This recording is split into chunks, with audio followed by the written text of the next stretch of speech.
গত জুমায় নামাজ শেষে মসজিদ থেকে বের হতেই ১১ দলীয় জোটের এই লিফলেটটি হাতে পাই, যার শিরোনাম ছিল গণভোটের রায় অমান্য করে জনগণের সাথে প্রতারণা করছে বিএনপি সরকার। সম্পূর্ণ এই লিফলেটটি পড়ে ভাবলাম আজ তাহলে জুলাই সংস্কার নিয়ে আপনাদের সাথে কিছু আলোচনা করি। বিশেষ করে জুলাই সনদের পূর্ণ বাস্তবায়নের দাবিতে রাজপথে যখন আবারও শিক্ষার্থীদের অনশনে বসতে হচ্ছে, আর ঠিক সেই মুহূর্তেই যখন খোদ সংসদীয় মারপ্যাচে বাতিল হয়ে যায় জুলাই জাতীয় সনদ বাস্তবায়নে গণভোটের আয়োজনের জন্য অন্তর্বর্তীকালীন সরকারের সময় বাস্তবায়ন করা মোট ২০টি অধ্যাদেশের অত্যন্ত গুরুত্বপূর্ণ উদ্দেশ্যগুলো, তখন এটি নিয়ে কথা বলা এখন শুধু জরুরি নয়, বরং সময়ের দাবি। বিএনপি নেতা সহসভাপতি সালাউদ্দিন আহমেদ স্পষ্ট করেই বলেছেন, সংবিধানের ১৪২ অনুচ্ছেদ অনুযায়ী যে গণভোটের বিধান আছে, এই গণভোট আসলে সেই গণভোট নয়। তার বাসায় ল্যাপস হয়ে যাওয়া বা বাতিল হওয়া অধ্যাদেশগুলোর মধ্যে গণভোটের কথা থাকলেও সরকার সেটা আর সংসদে উত্থাপন করবে না।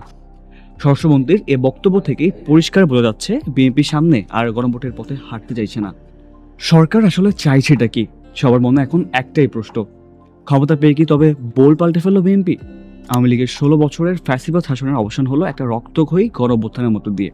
মানুষ ভেবেছিল শুধু সরকার নয়, রাষ্ট্রের কাঠামো হয়তো এবার বদলাবে। আর এই পরিবর্তনের একমাত্র লিখিত দলিল ছিল জুলাই সনদ। কিন্তু নির্বাচনের আগে অন্যান্য রাজনৈতিক দলের সাথে বিএনপি জুলাই সনদে স্বাক্ষর করেছিল। মির্জা ফখরুল সাহেবরা সংস্কারের লম্বা চওড়া কথা বলেছিলেন। তারেক রহমান নিজে গণভোটে হ্যাঁ ভোট চাইলেন। আজ ২০০ এর উপর আসন নিয়ে ক্ষমতায় বসার পর তারাই বলছেন, না ভাই, সংবিধানের বাইরে যাওয়া যাবে না। যে সংবিধানকে বৃদ্ধাঙ্গুলি দেখিয়ে ২৪-এর গণঅভ্যুত্থান হলো, আজ ক্ষমতায় বসার পর সেই সংবিধানই কেন বিএনপির কাছে হঠাৎ পবিত্র হয়ে গেল? চলুন আজ জেনে নেই সংবিধান সংস্কার নিয়ে বিএনপির কেন এত তালবাহানা। শুরুতেই আমরা জেনে নেই জুলাই সনদ আসলে কি এবং কেন এটি গুরুত্বপূর্ণ। সহজ কথায় বলতে গেলে জুলাই বিপ্লবের পর দেশ কিভাবে চলবে তার একটি রোডম্যাপ হলো জুলাই সনদ। সনদে প্রায় ৮৪টি প্রস্তাব রয়েছে, যার মধ্যে ৪৮টি সরাসরি সংবিধান সংস্কারের সাথে যুক্ত। আর এটা বানানোর জন্য সব দল মিলে গঠিত হয়েছিল জাতীয় ঐক্যমত্য কমিশন। আর তারা একমত হয়েছিল যে সংবিধানের ৪৮টা জায়গায় হাত দিতে হবে। বিএনপিও সেখানে ছিল, স্বাক্ষরও করেছিল। কিন্তু গণ্ডগোলটা বাঁধলো ভিন্ন জায়গায়, যখন সংবিধান সংস্কার পরিষদ গঠনের কথা আসলো। এখন দেখা যায় কেন এই সনদ নিয়ে বিতর্ক। সনদের ভিতর থাকা মাত্র কয়েকটি পয়েন্ট শুনলে আপনিও বুঝবেন কেন এটি নিয়ে এত আলোচনা। পয়েন্টগুলো হলো, সংবিধানে স্থায়ীভাবে তত্ত্বাবধায়ক সরকার ব্যবস্থা থাকবে। কোনো দল চাইলেই এটা বাতিল করতে পারবে না। বাতিল করতে গেলে জনগণের ভোট বা গণভোট লাগবে। নির্বাচন কমিশন বা পিএসসির মতো জায়গায় সরকারি ও বিরোধী উভয় দলের লোক থাকবে, যাতে প্রতিষ্ঠানগুলো কারো গোলামি করতে না পারে। একই ব্যক্তি ১০ বছরের বেশি প্রধানমন্ত্রী থাকতে পারবে না। এমনকি একই সাথে দলীয় প্রধান এবং সরকার প্রধান হওয়া যাবে না। আর সবচেয়ে গুরুত্বপূর্ণ, সংসদে একটা উচ্চকক্ষ থাকবে, যা গঠিত হবে সংখ্যানুপাতিক ভিত্তিতে। এর ফলে সরকারের দল চাইলেই যা ইচ্ছে তাই করতে পারবে না, যা ইচ্ছে তাই আইন পাস করতে পারবে না। বিএনপি যখন এই সনদে সই করেছিল, তখন সব পয়েন্টে তারা একমত ছিল না। কিছু পয়েন্টে তারা ভিন্ন মত পোষণ করেছিল বা নোট অফ ডিসেন্ট দিয়েছিল। যেমন প্রধানমন্ত্রীর ক্ষমতা কতটা কমবে বা উচ্চকক্ষ কিভাবে গঠিত হবে তা নিয়ে তাদের নিজস্ব প্রস্তাব ছিল। বিএনপি যখন অভিযোগ করেছে তাদের সেই ভিন্নমতগুলো সনদে ঠিকমতো আসেনি, তাদের ভিন্নমতগুলো পাশ কাটিয়ে অন্তর্বর্তীকালীন সরকার নিজের উপর চাপিয়ে দিয়েছিল। সংস্কার নাকি সংশোধন, শব্দের মার পেঁচে বিএনপি এখন বলছে তারা সংবিধানের কোনো সংস্কার চায় না, তারা বড়জোর কিছু সংশোধন করতে পারে। প্রশ্ন হচ্ছে তফাৎটা কোথায়? সহজ কথায় বলতে গেলে সংস্কার মানে হলো পুরো সিস্টেমটাকে গোড়া থেকে উপড়ে ফেলা, নতুন করে সাজানো, যেমনটা জুলাই সনদে বলা হয়েছিল। আর সংশোধন মানে হলো বর্তমান সংবিধানের কাঠামো ঠিক রেখে শুধু নিজের সুবিধা মতো নতুন কিছু বদলে নেওয়া। বিএনপি নেতা স্বরাষ্ট্রমন্ত্রী সালাউদ্দিন আহমেদের মতে রাষ্ট্রপতিকে দিয়ে জোর করে এই আদেশ জারি করানো হয়েছে। ১৯৭৩ সালের পর রাষ্ট্রপতির এমন কোনো ক্ষমতা নেই যে তিনি একা আদেশের মাধ্যমে নতুন কোনো পরিষদ বানাবেন। নিঃসন্দেহে তাদের এই পয়েন্টটি বেশ শক্তিশালী। সংবিধানের ৯৩ অনুচ্ছেদ অনুযায়ী সংবিধান পরিবর্তন হয় এমন কোনো অধ্যাদেশ রাষ্ট্রপতি জারি করতে পারেন না। তাই তারা এই আদেশকে অবৈধ এবং অন্তর্বর্তীকালীন সরকারের প্রতারণার দলিল হিসেবে উল্লেখ করেন। বিএনপি বলেছে, আমরা জনগণের ভোটে এমপি হয়েছি, কিন্তু এই সংস্কার পরিষদ তো সংবিধানে কোথাও নেই।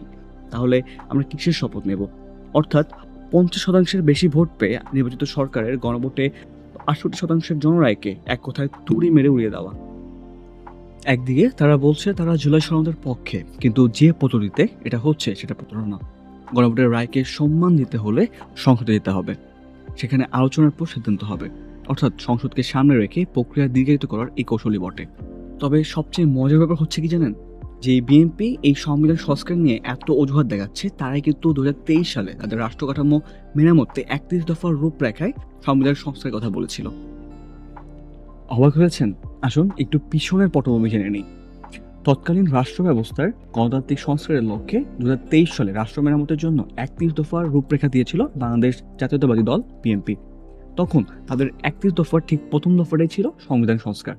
তারা প্রতিশ্রুতি দিয়েছিল যে ক্ষমতায় গেলে একই ব্যক্তি ২ মেয়াদের বেশি প্রধানমন্ত্রী থাকতে পারবে না, এবং ক্ষমতার ভারসাম্য আনতে সংবিধানের দ্বিকক্ষ বিশিষ্ট সংসদ বা উচ্চকক্ষ গঠিত হবে।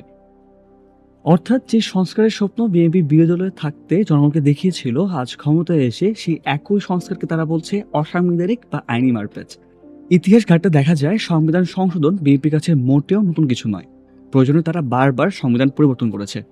১৯৭৯ সালে বিএনপির প্রতিষ্ঠাতা রাষ্ট্রপতি জিয়াউর রহমানের শাসনামলে পঞ্চম সংশোধনীর মাধ্যমে সামরিক শাসনের সকল ফরমান ও আদেশকে সংবিধানে প্রদত্ত দেওয়া হয়েছিল। তৃতীয়ত, ১৯৬৬ সালে আওয়ামী লীগ সহ বিরোধী দলগুলোর তীব্র আন্দোলনের মুখে বিএনপি সরকার ষষ্ঠ জাতীয় সংসদে ত্রয়োদশ সংশোধনীর মাধ্যমে নির্দলীয় তত্ত্বাবধায়ক সরকার ব্যবস্থা সংশোধনে যুক্ত করে।